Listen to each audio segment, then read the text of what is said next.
incurable, que hay una fracción de pacientes que se pueden mantener sin progresión de su enfermedad, yo usaría esta gráfica para argumentar que por el trasplante el mieloma es curable.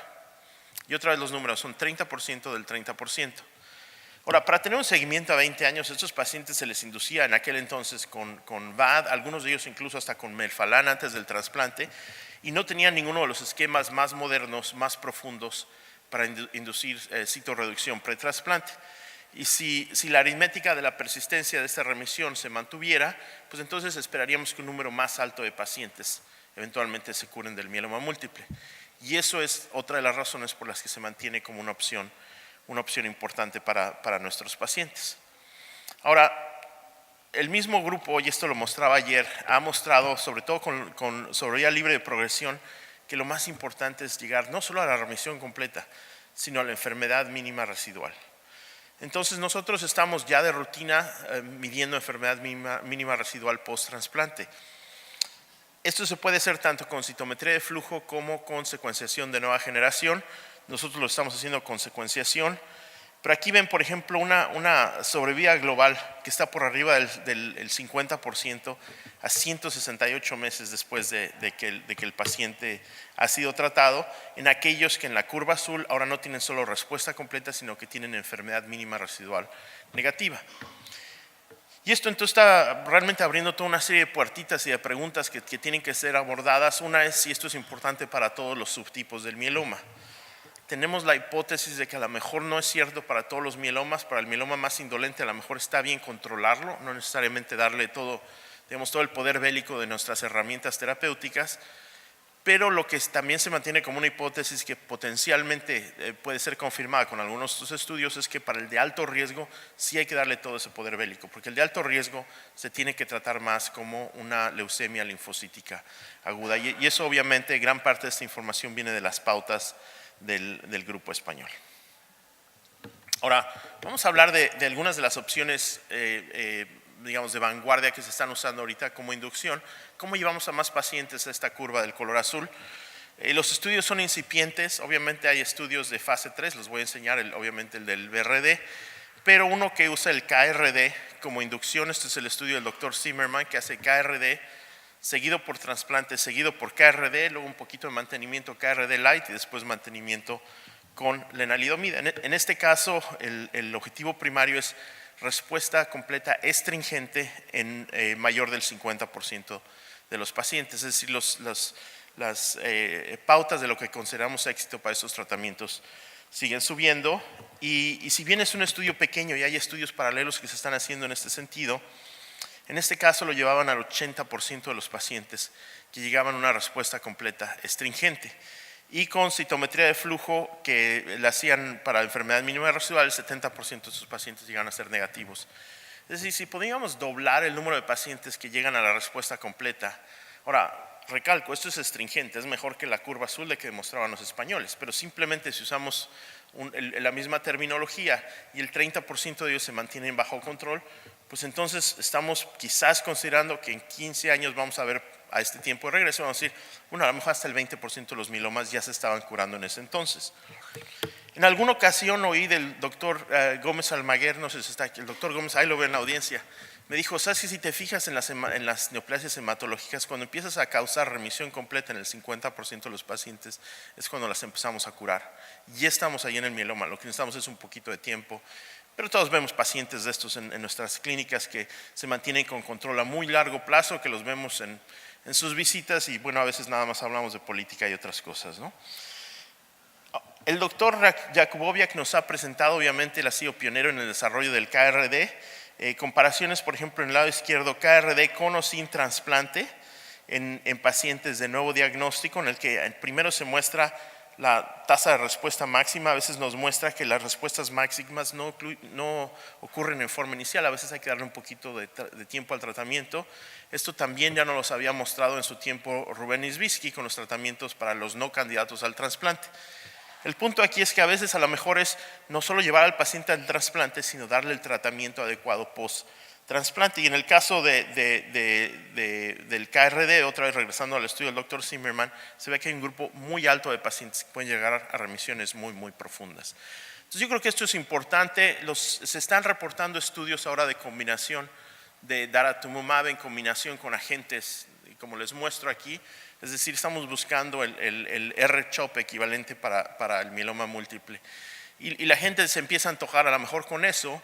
Si tenemos tasas de enfermedad mínima residual negativa elevadas, pues se va a reabrir la pregunta si el trasplante es necesario, pero digo, por el momento se mantiene como una opción importante para los pacientes. Ahora, a nivel global es muy importante reconocer que el trasplante es una de las herramientas a la que tenemos acceso, y de hecho esto ha sido en alguna forma empujado por el grupo de los europeos en decir que si un trasplante es bueno, a lo mejor 2 trasplantes son mejores. Esto se estudió en el pasado por el IFM. Recientemente se reabrió la pregunta que quizás para el paciente de alto riesgo 2 trasplantes va a ser bueno. En los Estados Unidos hizo este estudio, el estudio Stamina, el CTN 0702, en el que se hacía la siguiente comparación. Después de una inducción, el paciente se ponía en ese estudio con un trasplante y la randomización era en mandarlo directo a mantenimiento, darle 4 ciclos más de BRD, que es lo que estoy argumentando que quizás pueda ser bueno, o darle un segundo trasplante y después estos 2 brazos se mandan obviamente a mantenimiento como el primero, ¿no? El estudio todavía tiene que madurar, pero los indicadores incipientes son de que no había mucha diferencia entre los 3 tratamientos.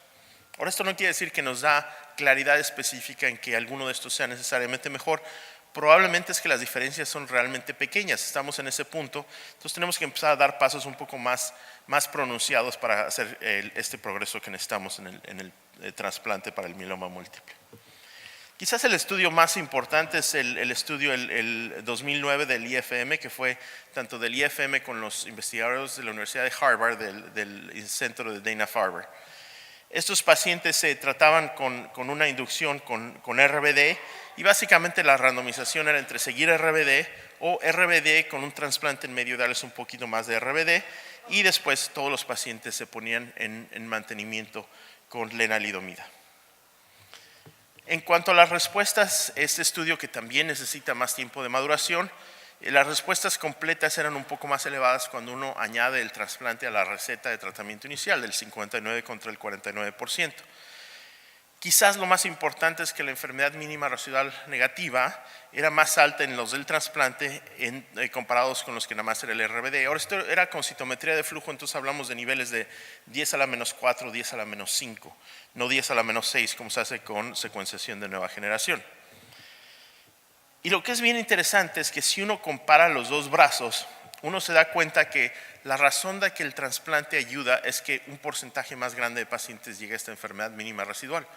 Porque si uno separa los 2 brazos del estudio y compara simplemente los que tienen enfermedad mínima residual negativa, pues los resultados son muy semejantes. Mínima negativa con o sin trasplante acaba resultando en cosas muy similares para el paciente. Es decir, esto confirma que el trasplante es simplemente un tratamiento más, aumenta la profundidad de la respuesta, pero si uno llega ahí de otra forma, quizás el trasplante no va a ser esencial. Tanto es así que en alguna ocasión he compartido la experiencia de un paciente mío que vino y me enseñó esta gráfica precisamente, era un paciente del doctor Stewart. Keith le dijo, oye, ¿tienes un trasplante? El paciente dijo, no, yo no voy a hacer trasplante, quiero hablar con alguien más, me lo mandaron a mí. Platicamos y me dijo, mira, yo vi este artículo que acaba de salir cuando era todavía de presentación en el ASH, de que si soy enfermedad negativa antes del trasplante, pues quizás no importa. Me convenció, hicimos una médula ósea y tenía enfermedad residual positiva, pero con una célula a 10 a la menos 6. ¿Y qué hizo el paciente? Pues obviamente dijo, no hago trasplante, es muy bajito mi número, de cualquier forma no lo voy a hacer. Le está yendo muy bien afortunadamente, pero es el nivel de la sofisticación que ahora estamos teniendo que ver o que lidiar, ¿no? Por llamarlo de alguna forma, con pacientes que afortunadamente son muy informados. Por último, el trasplante es importante, pero ahora sí que la pareja del trasplante es el mantenimiento. Yo creo que es una pregunta muy relevante, porque si bien el trasplante nos da el tiempo de control más prolongado, la forma de aumentarlo esto es obviamente a través del mantenimiento. Y como todo, en la medicina están las curvas de los que son más innovadores, los que son más conservadores. Yo creo que hasta los más conservadores ya están ahorita en el convencimiento de que el mantenimiento es importante para el control de la enfermedad. La diferencia entre los brazos son 53 contra 23 meses. Esto se ha hecho en varios estudios en cuanto a sobrevida libre de progresión. Y en forma más reciente, el doctor McCarthy, que corrió el estudio americano, ha demostrado que hay una mejoría en la sobrevida global para aquellos que llevan mantenimiento, en este caso específicamente con la lenalidomida. Ahora, en forma, digamos, retórica, nada más les voy a pedir que en su mente se hagan esta pregunta. ¿Quién va a tener más beneficio del mantenimiento después de un trasplante? ¿Un hombre de 59 años con estadiaje 2 en respuesta completa o una mujer en estadiaje 3 con respuesta parcial? Cuando pensamos esto se nos antoja pensar, bueno, el que a lo mejor tiene enfermedad más que podemos detectar o podemos medir va a ser el que se va a beneficiar más del mantenimiento, porque el que tiene respuesta completa pues ya llegó a un buen punto, ¿no? Y la realidad es que en la pregunta está la respuesta. Los beneficios del trasplante son aún mejores en aquellos que tienen respuestas muy profundas. Es un poquito lo que llamo que es lo que no es justo de los tratamientos oncológicos, pero es una realidad del mundo, que a los que les va bien les va mejor y a los que les va mal les va peor. Y lo mismo es con el mantenimiento. Y eso es un punto bien importante, porque al que le está yendo muy bien, pararle el tratamiento no necesariamente le ayuda. Es decir, nosotros vemos pacientes después del trasplante que incluso con enfermedad mínima residual, de todas formas los ponemos en terapia de mantenimiento para maximizar la posibilidad de que obviamente la enfermedad se mantenga bajo control. Ahora esta es la imagen de un coach de fútbol americano en los Estados Unidos, Vince Lombardi. Y él decía, ganar no es todo, ganar es lo único que importa.